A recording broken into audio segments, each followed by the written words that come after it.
Welcome to Deep Dive, and we have a major piece of information to unpack today regarding U.S. immigration.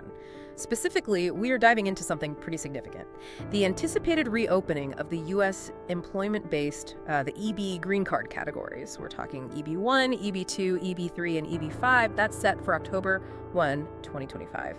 Now, this date, October 1st, it often sounds like a fresh start, doesn't it? But, well, when we look closer, the reality seems quite different. There's this gap between the administrative process and what applicants actually experience. That gap, that tension, is exactly why this is so important to discuss. October 1st, it's really just procedural. It marks the start of the new fiscal year, FY 2026. Yeah. So the annual quota for employment visas, that's about 140,000 per year right now, it just resets. The count starts over. Yeah. So anyone who was, let's say, locked out because the caps got hit in fiscal year 2025, well, now they technically have the chance to register. But like you said, that chance, it's often just symbolic because of these, frankly, crushing backlogs. Okay, let's unpack this then. Our mission today is really twofold. First, clarify which administrative doors are actually opening on October 1st. But more importantly, analyze what this administrative reset really means for the applicants waiting, right? For U.S. employers trying to hire globally. And for policy watchers. Because the core thing here, I think, the thing we have to come back to, is that this annual reset, it's almost neutralized by these waiting lists that stretch back years, sometimes decades. Right, so let's start with the basics, maybe for listeners who are newer to this. The employment-based system is divided into these main categories, these preferences. And October 1st reopens registration for the big ones. You've got EB1, that's kind of the top tier, isn't it? Reserved for people with extraordinary ability, outstanding professors, researchers, certain multinational executives. Then EB2, that's for professionals, usually with advanced degrees or people with exceptional ability in fields like arts, sciences, business. Exactly. And then you get EB3. This is where things get even more nuanced. EB3 is broader. It covers skilled workers, those needing at least 2 years experience, general professionals, and even a small slice for other workers. And the difference, between showing exceptional ability for EB2 versus just being a skilled worker for EB3, well, on paper it might seem small, but in terms of waiting time, years of difference. And finally, EB5. That's the investor visa. Requires a pretty substantial investment in a U.S. business, one that creates jobs. It's fascinating, isn't it, how the system mechanics work, or maybe how they don't quite work together. A lot of people hear October 1st, categories reopen, and they might think, okay, the line disappears. But you mentioned the backlog. Can you maybe give us an analogy, help our audience grasp the difference between this annual cap reset and the priority date reality? Sure, absolutely. Think of it like this. The 140,000 annual cap is like the total number of seats on a giant airplane scheduled to leave once a year. October 1st is when the airline, let's say, opens ticket sales or registration for next year's flight. You can buy a ticket. However, your priority date, that's your boarding group number, it was assigned when you first got in line. So you can file your registration on October 1st, you get your ticket. But if your boarding group, your priority date hasn't been called yet, meaning if the State Department hasn't reached your specific date in their monthly visa bulletin, you're just stuck at the gate, waiting. And for many people, especially from high-demand countries like India, their boarding group number was assigned, well, over 10 years ago. And they're still waiting for that boarding call. Okay, this is where it gets really interesting. And yeah, frankly, quite heartbreaking. Even with registration open, applicants have to be glued to their priority dates. Let's look at the data for India, because it's just the most extreme example of this administrative fiction, isn't it? Oh, the reality check is brutal. Absolutely brutal. For Indian nationals, look at EB3. The final action date, the date that needs to be current for final processing, is stuck. May 22, 2013. Just think about that. Yeah. We're talking about people who started this green card process when, the iPhone 5 was the new thing. Only people with a priority date before May 22, 2013 can actually get the green card processed right now in that category, regardless of the October 1st reset. 12 and a half years. Just let that sink in. 12 and a half years waiting just for the chance to finish the application. That's a significant chunk of a career, of a life. But it's not just EB3, is it? The EB1 data also stands out to me, because EB1, now that's supposed to be the fast lane, right? The extraordinary track. Yet for India, the final action date in EB1 is February 15th, 2022. Now, okay, that's way better than 2013, but still, nearly a 3-year wait for the so-called extraordinary category. It suggests either massive demand or that the cap itself is just totally inadequate, even for the top tier of applicants. It's really a combination of both. But the main driver, it's the per country limit. The law says no single country can get more than 7% of the total visas in a category each year. Doesn't matter how many qualified people apply from that country. So countries like India, China, they produce a huge number of qualified applicants. They hit that 7% ceiling almost instantly. That forces them into these incredibly long queues.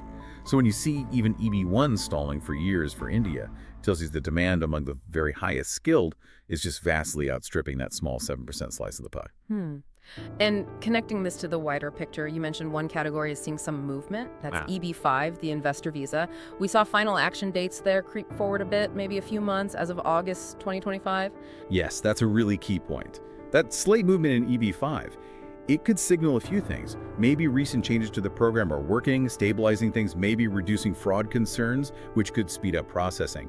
Or perhaps there's let's say, a policy inclination to prioritize capital investment coming into the U.S. Maybe processing those cases gets a bit more attention.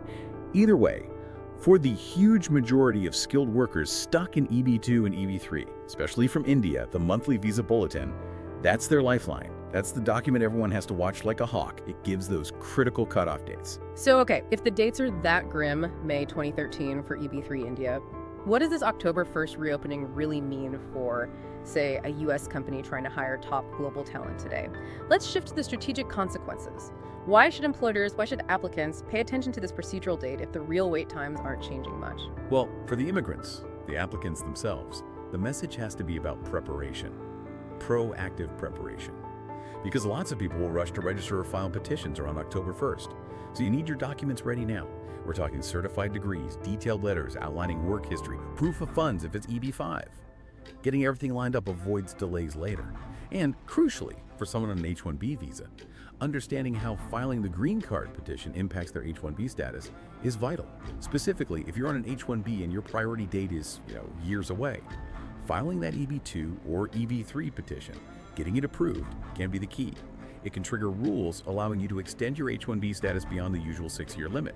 You can keep extending maybe 1 year or 3 years at a time until your priority date finally becomes current. So filing promptly after October 1st isn't about getting the green card tomorrow. It's often about maintaining your legal ability to stay and work while you wait.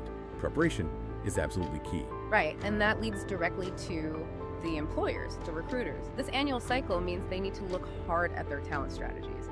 It's not just about sponsoring an H-1B and filing the green card papers anymore. You have to actively manage the expectation of potentially a 12-year wait for some employees. That's huge.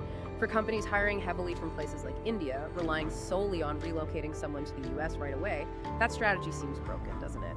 So smart companies, they're looking at hybrid models now, maybe structuring rules so the person can work remotely or offshore for a period. Let them file the green card application, lock in that priority date.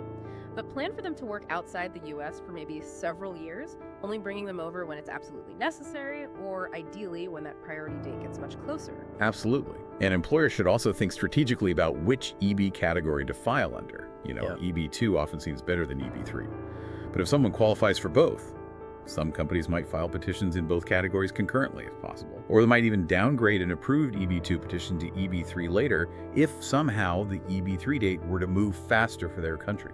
Having that kind of flexibility, that optionality, is a real asset when you're navigating such a logjam. And looking at the bigger picture, what does this whole cycle, this October 1st dance, tell policy watchers about the immigration system itself? It feels like this administrative reset just throws the underlying problem into sharp relief, right? That 140,000 annual cap set ages ago seems completely out of sync with today's global talent realities. It really does. And it raises big questions about resource allocation within the government too.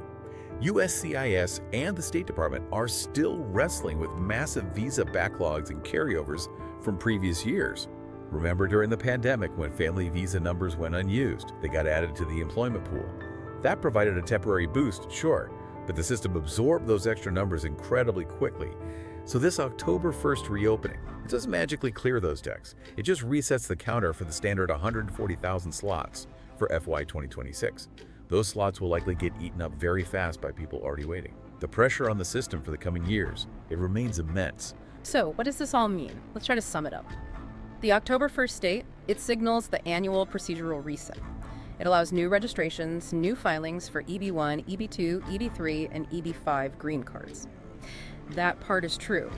However, the massive backlogs, especially for countries like India, they don't disappear, they persist. This means applicants need a laser focus on their priority dates and absolutely need proactive documentation preparation. And for employers, it demands long-term, cross-border strategic planning to manage what could be a multi-year, even decade-plus wait for key talent. And this raises an important question. While we could see legislative changes, maybe, or shifts under different administrations that might alter how visas are allocated down the road. That's always possible.